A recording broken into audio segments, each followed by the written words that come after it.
La plupart des gens pensent que l'élection d'un nouveau pape n'est qu'un rite de l'Église, une formalité qui interfère peu avec la vie quotidienne des fidèles.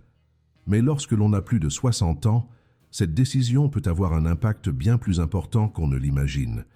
Il ne s'agit pas de changements politiques ou de dogmes abstraits, mais de quelque chose de plus proche et de plus réel, la façon dont vous vivrez votre foi à partir de maintenant. En ces temps d'incertitude, beaucoup cherchent des réponses, du réconfort et une direction. Et le nouveau pape peut représenter justement cela, ou le contraire. C'est pourquoi il est important de comprendre non seulement qui il est, mais ce que son élection symbolise pour tous ceux qui cherchent encore un sens, un but et un chemin spirituel plus ferme dans cette étape de la vie. Depuis l'annonce, de nombreuses personnes âgées se demandent ce qui change réellement avec cette nouvelle direction. L'Église va-t-elle s'ouvrir davantage au dialogue avec les personnes mûres? Les valeurs anciennes seront-elles renforcées ou remplacées par de nouvelles interprétations? Ces questions ne sont pas anodines pour ceux qui ont déjà vu le monde changer tant de fois. C'est pourquoi, si vous avez plus de 60 ans et que votre parcours de foi vous importe encore, cette vidéo est pour vous. N'hésitez pas à vous abonner à la chaîne et à laisser un j'aime, car nous y abordons toujours des sujets pertinents avec clarté et respect. Cela nous aide à continuer à vous apporter des réflexions importantes pour votre vie. Beaucoup de fidèles perçoivent le pape comme une figure distante, mais la vérité est qu'il représente quelque chose de beaucoup plus proche qu'il n'y paraît. Ses paroles, ses gestes et même ses silences sont interprétés par des millions de personnes comme des signes, des orientations et même des réponses.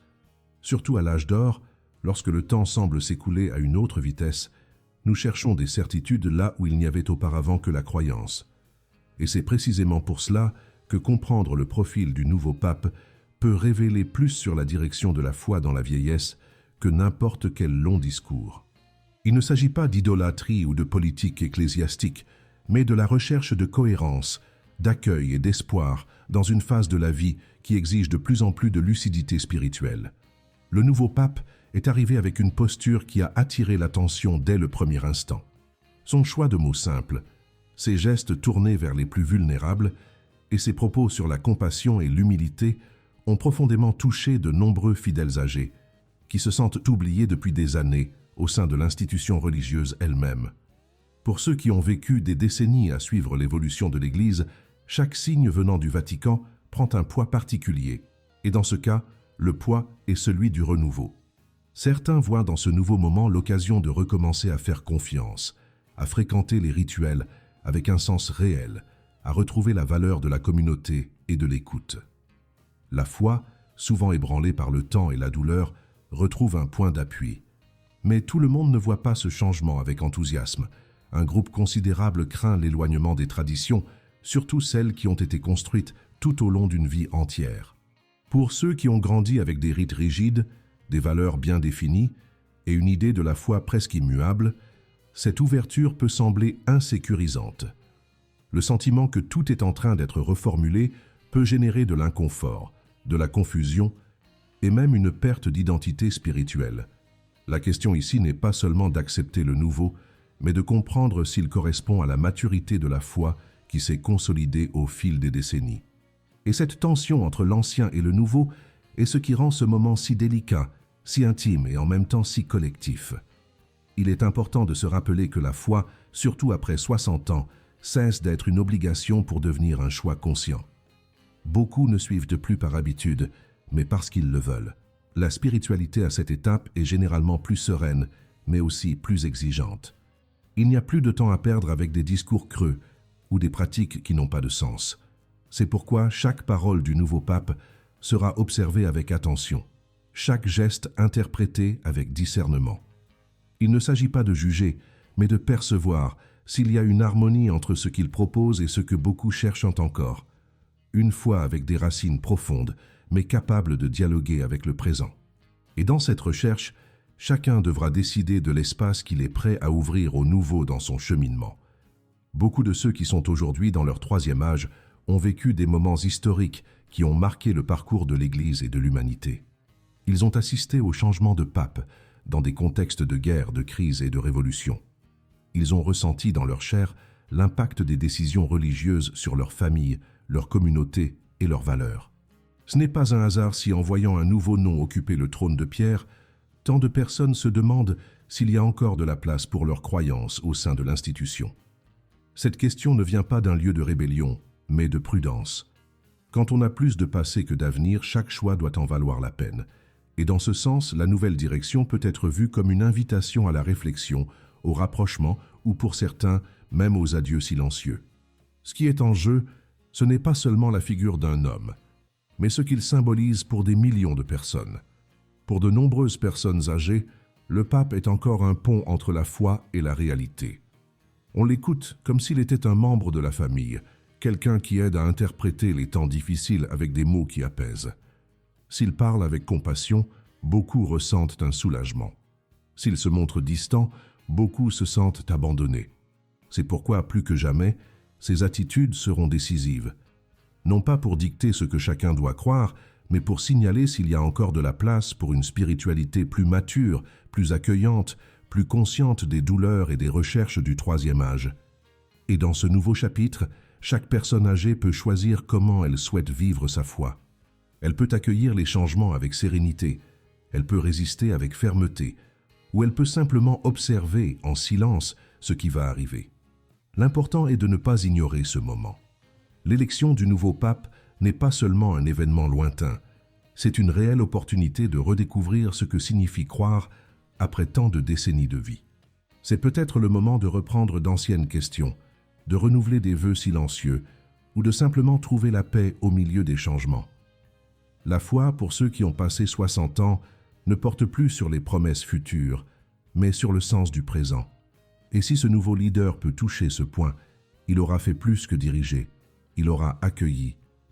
Il est naturel que beaucoup de gens ressentent une certaine résistance face à des transformations dans des domaines aussi sensibles. Après tout, la spiritualité construite tout au long d'une vie entière s'appuie sur des souvenirs, sur des expériences et sur des convictions qui ne changent pas du jour au lendemain. Quand on voit un nouveau pape proposer de nouvelles voies, il est courant que la première impulsion soit le doute. Mais peut-être que ce doute ne doit pas être craint. Peut-être est-ce le premier pas vers une foi plus vraie, plus personnelle. Questionner à cette étape de la vie ne signifie pas perdre la foi, mais l'approfondir. Et c'est une opportunité rare.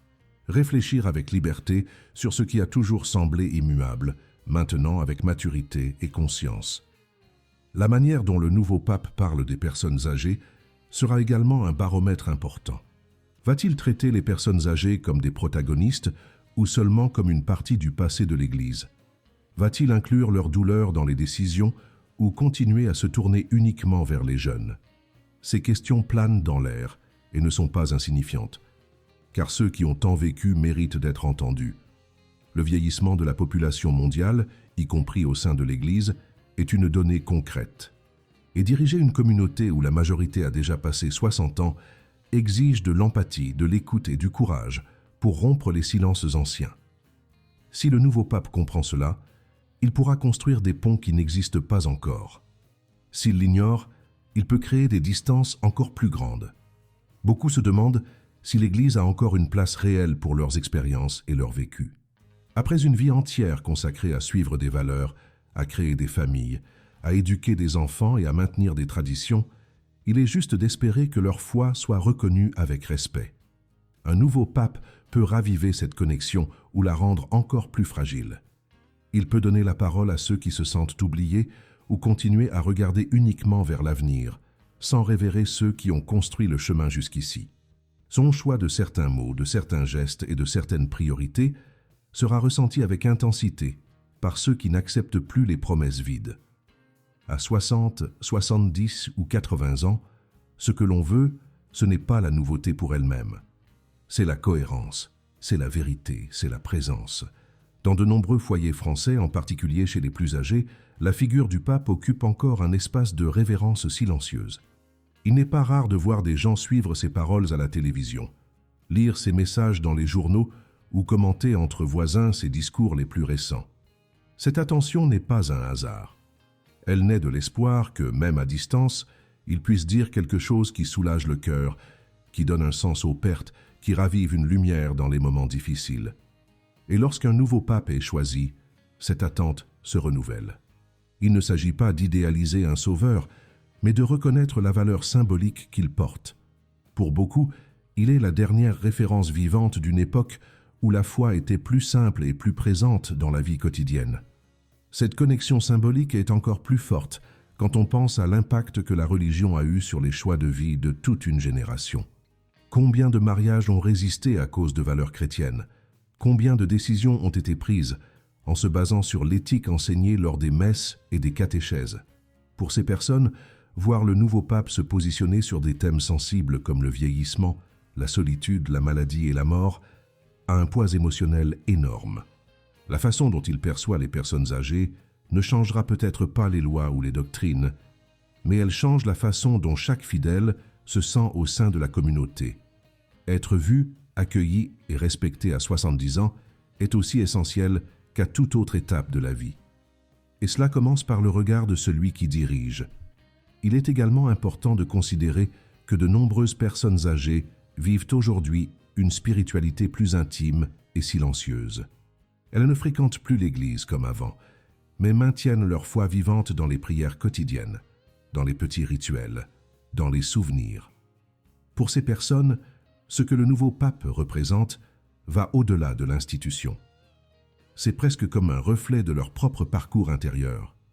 S'il parle avec sagesse, il renforce la valeur de l'expérience. S'il écoute avec humilité, il réaffirme que la foi n'a pas d'âge. Et s'il ignore ces dimensions, il risque d'éloigner justement ceux qui ont le plus soutenu l'Église avec leur vie. Le défi n'est pas de conquérir des foules, mais de maintenir allumée la flamme de la spiritualité dans chaque cœur qui cherche encore un sens dans le silence. Certains disent qu'après 60 ans, la vie devient plus contemplative, et cela vaut aussi pour la foi. Ce n'est plus le temps des grandes batailles intérieures, mais celui des réconciliations, des ajustements finaux, des réponses qui ne sont pas encore venues. Dans ce contexte, le nouveau pape peut avoir un rôle fondamental en adressant des paroles qui réconfortent sans infantiliser, qui orientent sans imposer. Le public âgé n'a plus besoin de promesses, mais de lucidité. La spiritualité mature valorise le silence, l'écoute et la profondeur. Et si le nouveau leader comprend cette dimension, il pourra établir une communication réelle avec ceux qui se sentent souvent invisibles. Un geste d'attention à ce moment-là vaut plus que 1000 discours. La relation entre la foi et le vieillissement est faite de couches. Il y a des souvenirs d'enfance, de la première communion, des Noëls en famille, des pertes vécues avec prière et des victoires célébrées avec gratitude. Tout cela forme un tissu spirituel qui ne peut pas être ignoré. Quand le nouveau pape parle, il touche aussi à ses souvenirs. Et s'il le fait avec respect, il peut guérir des blessures restées ouvertes pendant des décennies. Il peut valider des sentiments qui n'ont jamais été dits. Il peut raviver une flamme que beaucoup croyaient éteinte. Sa mission n'est pas de plaire à tous, mais il est impossible d'ignorer à quel point sa présence maintenant peut influencer directement la façon dont des milliers de personnes âgées vivent leurs dernières années avec plus de paix ou plus d'inquiétude. En regardant l'histoire, chaque pape a marqué son époque avec des caractéristiques uniques. Certains ont été des réformateurs, d'autres des conservateurs, les uns plus politiques, les autres plus spirituels. Mais tous ont laissé une impression profonde sur les générations qui les ont accompagnés. Et pour ceux qui sont dans leur 3e âge, cette nouvelle figure représente peut-être le dernier pape qu'ils accompagneront en pleine conscience. Ce n'est pas rien. Savoir que ce cycle papal peut être le dernier vécu avec une attention pleine rend chaque mot, chaque geste, chaque positionnement encore plus significatif. Il ne s'agit pas de peur ou d'urgence, mais de conscience du temps. Et ceux qui ont appris à valoriser chaque jour savent que de tels leaders ne doivent pas être vus avec indifférence, mais avec un regard attentif et réfléchi. Cette conscience du temps est quelque chose que seule la maturité peut offrir. Alors que les plus jeunes vivent au rythme des urgences du présent, ceux qui ont passé 60 ans ont tendance à voir la vie avec plus de profondeur, en cherchant des connexions qui comptent vraiment. C'est pourquoi le nouveau pape ne sera pas jugé uniquement sur ses actions immédiates, mais sur la cohérence de son chemin, sur la façon dont il répond aux douleurs silencieuses, sur les causes qu'il choisit de défendre. S'il est capable de parler non seulement aux oreilles, mais au cœur de ceux qui ont vu le monde changer tant de fois, il pourra devenir un point de référence légitime. Et plus que cela, il pourra redonner un sens à de nombreux parcours spirituels qui cheminent aujourd'hui dans le doute ou le silence. Il faut se rappeler que de nombreuses personnes âgées ne veulent pas que la foi soit facilitée, mais qu'elle soit respectée. Elles n'attendent pas de réponses faciles ni de discours qui les traitent avec condescendance. Ce qu'elles souhaitent, c'est la profondeur, la vérité et la clarté. Et c'est un défi pour tout leadership religieux, surtout en des temps aussi fragmentés. Le nouveau pape a devant lui une génération qui a assez vécu pour reconnaître la différence entre l'apparence et l'essence. S'il opte pour la sincérité et l'écoute, il pourra rapprocher beaucoup de ceux qui se sont éloignés parce qu'ils ne se sentaient plus compris. La reconnexion ne viendra pas avec de grands événements, mais avec des gestes discrets qui témoignent du respect pour tout ce que cette génération représente. Et ce respect se manifeste avant tout dans la façon dont il inclura les personnes âgées dans sa vision de l'avenir. Parler de jeunesse et d'innovation est important, mais ne doit pas se faire au détriment de l'oubli de ceux qui ont construit la base de tout. Le vieillissement n'est pas une phase d'exclusion, mais d'intégration avec sagesse. Le nouveau pape peut choisir de percevoir les personnes âgées comme des conseillers, comme des gardiens de la mémoire et de la foi, et non seulement comme des fidèles du passé. Ce choix symbolique peut changer la façon dont des millions de personnes se sentent au sein de l'Église, et peut même inspirer d'autres institutions à revoir leur regard sur le vieillissement. Car lorsqu'un leader accueille les plus âgés, il n'honore pas seulement le passé, mais il renforce le présent. C'est à cette délicate intersection entre le passé et le présent que se trouve la clé pour comprendre l'impact de l'élection du nouveau pape sur la vie de ceux qui ont passé 60 ans. La décision sur qui occupera ce poste n'est pas seulement institutionnelle, elle est symbolique.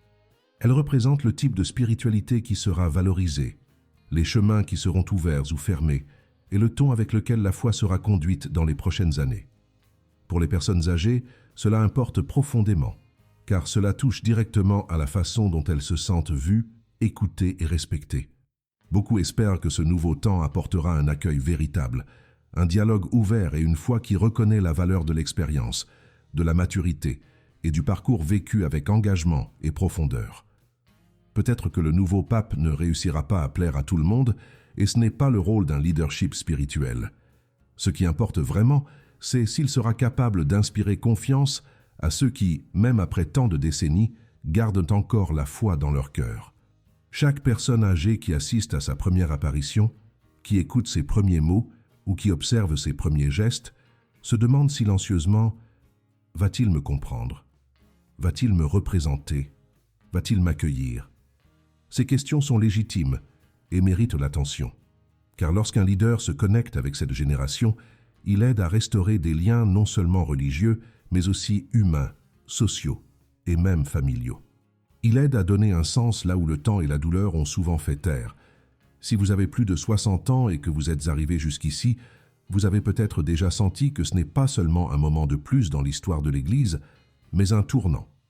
Une invitation à la réflexion sur votre propre cheminement spirituel, sur ce qui a encore du sens, sur ce qu'il vaut la peine de conserver et ce qui peut être renouvelé. Que ce nouveau pape puisse être une inspiration de vérité, de sérénité et d'écoute, et qu'en accompagnant ses pas, vous retrouviez aussi les vôtres. Si cette réflexion vous a touché d'une manière ou d'une autre, partagez-la avec quelqu'un qui cherche aussi des réponses et n'oubliez pas de vous abonner à la chaîne. Ensemble, nous pouvons continuer ces conversations avec respect, clarté et objectif. Votre présence ici fait toute la différence.